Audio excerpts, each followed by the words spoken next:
আসসালামু আলাইকুম। আজকে আমি পদার্থবিজ্ঞান ক্লাস 9-10 দ্বিতীয় অধ্যায় রাশি সম্পর্কে আলোচনা করব। রাশি কাকে বলে? যা কিছু পরিমাপ করা যায় তাই হচ্ছে রাশি। এখন আনন্দ, এটাকে পরিমাপ করা যায় না, আনন্দ পরিমাপ করা যায় না। সুখ, এটাও পরিমাপ করা যায় না।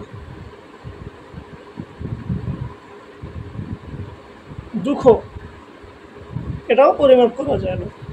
তাহলে পরিমাপ করা যায় কি? তাহলে এগুলা রাশি নয়।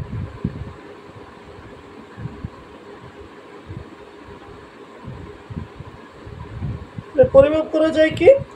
তাপমাত্রা,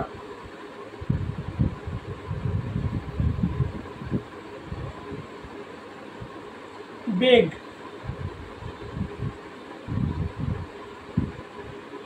বল, এগুলো পরিমাপ করা যায়। এগুলো হচ্ছে রাশি। আমাদের শরীরের তাপমাত্রা পরিমাপ করা যায়। শরীরে জ্বর যখন আসে তখন আমরা তাপমাত্রা পরিমাপ করতে পারি, বা জ্বর না আসলেও আমাদের শরীরের টেম্পারেচার থার্মোমিটার দিয়ে পরিমাপ করতে পারি, 37 ডিগ্রি সেলসিয়াস। এটা হচ্ছে একটা রাশি। এখন রাশি হচ্ছে দুই প্রকার।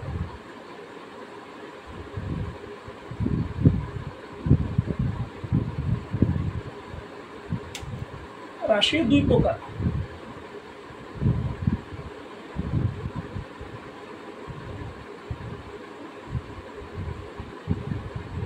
এক নম্বর হচ্ছে স্কেলার রাশি,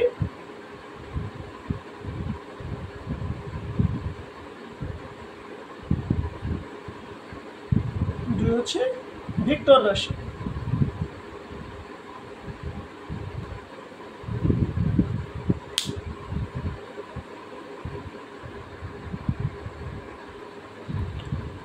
স্কেলার রাশি কি? যে সকল রাশিকে কেবল একটি মান দ্বারা প্রকাশ করা যায়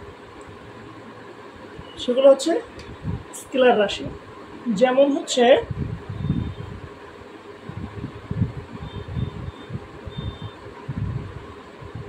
উদাহরণ হিসেবে বলা যায় তাপমাত্রা, দৈর্ঘ্য, ভর। এগুলো প্রকাশ করার জন্য আমার দিক দরকার নেই। দৈর্ঘ্য, যেমন আমার এই মার্কারটার দৈর্ঘ্য ধরো 5 ইঞ্চি, এটা হচ্ছে দৈর্ঘ্য। এখন এটা যেদিকে হোক, এদিকে হোক, এদিকে হোক, এদিকে হোক, সব দিকে এটার দৈর্ঘ্য হচ্ছে 5 ইঞ্চি। এই দৈর্ঘ্য প্রকাশ করার জন্য এর দিক দরকার নেই। আবার এটার ওজন প্রকাশ করার জন্য, ভর প্রকাশ করার জন্য এর দিকের দরকার নেই। তাই এটা হচ্ছে স্কেলার রাশি। আর ভেক্টর রাশি হচ্ছে যে সকল রাশিকে প্রকাশ করার জন্য মান ও দিক উভয়ই প্রয়োজন হয়, সেগুলো হচ্ছে ভেক্টর রাশি। যেমন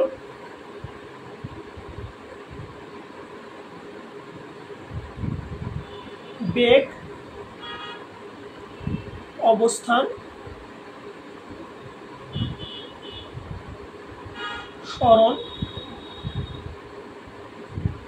এগুলো হচ্ছে ভেক্টর রাশি। যেমন অবস্থান, যে আমি 2 কিলোমিটার দক্ষিণ দিকে আছি, এখন আমি 2 কিলোমিটার আছি যদি বলি, তাহলে আমার এক্সাক্ট অবস্থানটা বোঝা যায় না, যে আমি 2 কিলোমিটার উপরেও থাকতে পারি, নিচেও থাকতে পারি, উত্তরেও থাকতে পারি, দক্ষিণেও থাকতে পারি। এই অবস্থান বোঝানোর জন্য আমার একটা দিক দরকার।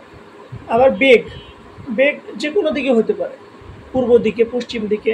তাই দিক ছাড়া বেগ অথবা সরণ, এগুলো দিক ছাড়া প্রকাশ করা যায় না। তাই এগুলো হচ্ছে ভেক্টর রাশি। এখন ভেক্টর রাশিকে আমরা কিভাবে প্রকাশ করব? নর্মালি হচ্ছে বইতে বা কম্পিউটারের ক্ষেত্রে আমরা ভেক্টর রাশিকে একটু মোটা অক্ষর দিয়ে প্রকাশ করি। যেমন যদি স্কেলার রাশি বি হয়, তাহলে ভেক্টর রাশিকে আমরা মোটা করে লিখে প্রকাশ করি এরকম। কিন্তু যখন আমরা কলম দিয়ে লিখি, খাতা যখন লিখি, তখন এরকম মোটা করে লেখাটা আসলে পসিবল না সবগুলা ভেক্টর রাশির ক্ষেত্রে। তখন আমরা ভেক্টর রাশি প্রকাশ করার জন্য এর উপরে একটা তীর চিহ্ন দিই, এটা হচ্ছে ভেক্টর রাশি। বা এ হলে, এ যদি স্কেলার হয়, এটা স্কেলার রাশি, উপরে একটা তীর চিহ্ন দিলে এটা হচ্ছে একটা ভেক্টর রাশি হয়ে গেল। এরকম করে ভেক্টর রাশি প্রকাশ করা যায়। এরপর আমরা আসি দূরত্ব। দূরত্ব হচ্ছে একটি স্কেলার রাশি।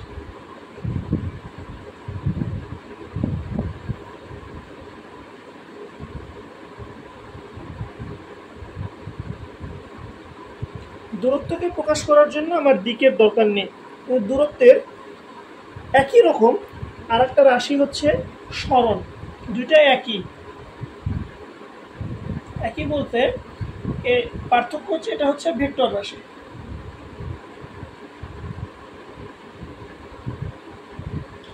দূরত্ব প্রকাশ করার জন্য আমার দিকের দরকার নেই, কিন্তু সরণ প্রকাশ করার জন্য আমার দিক লাগবে। এই জন্য সরণ একটা ভেক্টর রাশি।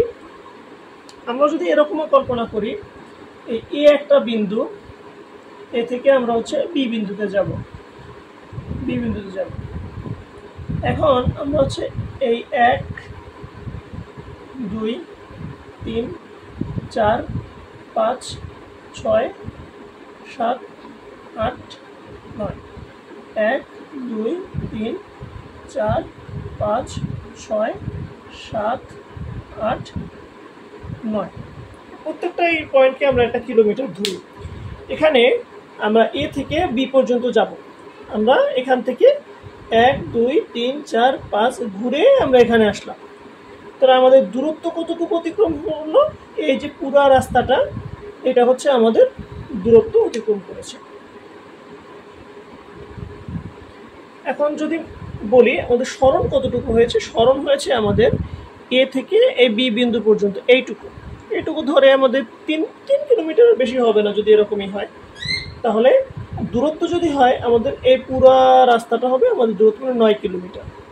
আর সরণ কতটুকু হয়েছে? সরণ হয়েছে আমাদের শুধু এ বিন্দু থেকে বি বিন্দুর দিকে, এই তীর চিহ্ন দিয়ে এটা বোঝানো হয় ভেক্টরের জন্য, এটা 3 কিলোমিটার হয়েছে।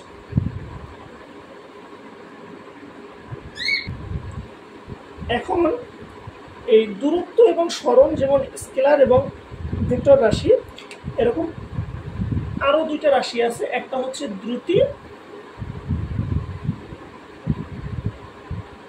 আর একটা হচ্ছে বেগ। দ্রুতি হচ্ছে সময়ের সাথে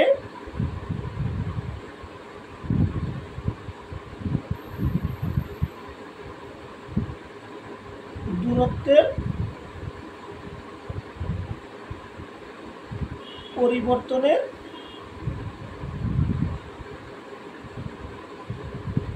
হার। মানে সময়ের সাথে আমার দূরত্ব কতটুকু পরিবর্তন হচ্ছে, এটা হচ্ছে দ্রুতি। আর সময়ের সাথে যদি সরণের পরিবর্তন হার হয়,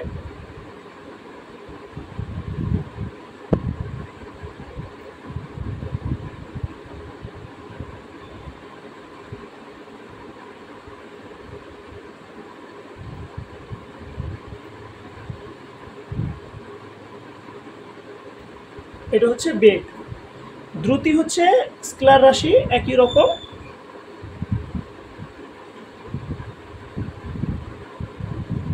আর বেগ হচ্ছে ভেক্টর রাশি। তাহলে দেখা যাচ্ছে সময়ের সাথে দূরত্বের পরিবর্তনের হার হচ্ছে দ্রুতি, আর সময়ের সাথে সরণের পরিবর্তনের হার হচ্ছে বেগ। দ্রুতি স্কেলার রাশি, দূরত্ব যেমন স্কেলার রাশি, দ্রুতিও তেমন স্কেলার রাশি। আবার সরণ যেমন ভেক্টর রাশি, বেগও ভেক্টর রাশি। আরেকটা ব্যাপার আমি ভুলে গেছি, দূরত্বের মাত্রা হচ্ছে এল, সরণের মাত্রাও এল। দূরত্বের একক হচ্ছে মিটার, সরণের এককও হচ্ছে মিটার। আবার দ্রুতির মাত্রা সমীকরণ হচ্ছে LT ইনভার্স 1, বেগেরও মাত্রা সমীকরণ LT ইনভার্স 1। আবার দ্রুতির একক হচ্ছে মিটার পার সেকেন্ড, বেগেরও মাত্রা সমীকরণ মিটার পার সেকেন্ড। সবই একই, শুধু পার্থক্য হচ্ছে একটা হচ্ছে স্কেলার রাশি আর একটা হচ্ছে ভেক্টর রাশি। এখন দ্রুতি আর বেগ আর একটু ভালোভাবে বোঝানোর জন্য এক্সাম্পল দিয়ে বোঝাই।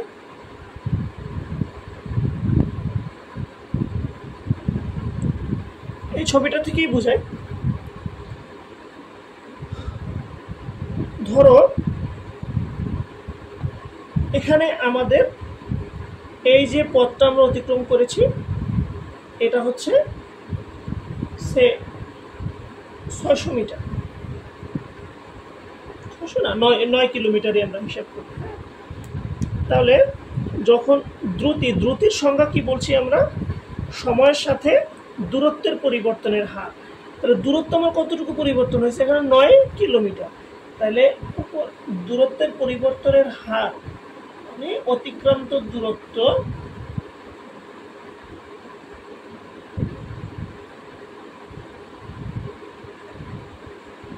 বাই সময়। তাহলে এখানে অতিক্রান্ত দূরত্ব হচ্ছে 9 কিলোমিটার বাই সময় আমরা ধরি, এখানে ক্যালকুলেশনের সুবিধার জন্য ধরি 5 মিনিট। হ্যাঁ, তাহলে 9 কিলোমিটার 9 ইন্টু 1000 মিটার আর 5 into 60 second, 9000 metre by second. তাহলে 30 মিটার পার সেকেন্ড। এটা হচ্ছে আমাদের দ্রুতি। দ্রুতি হচ্ছে এই যে সমান রাস্তা, দূরত্ব কিন্তু আমার সেমই হয়েছে।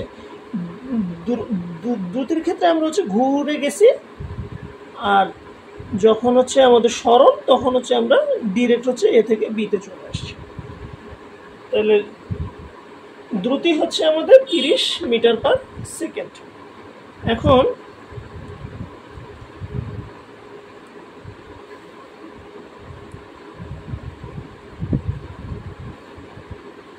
বেগের ক্ষেত্রে কি,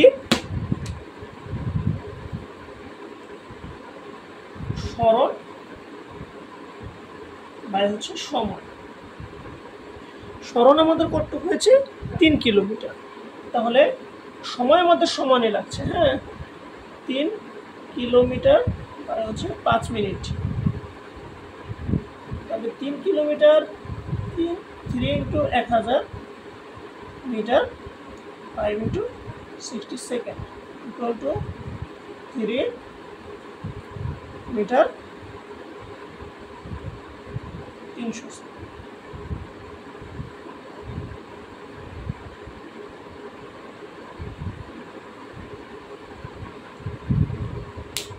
এখন বেগ হচ্ছে আমাদের 10 মিটার পার সেকেন্ড।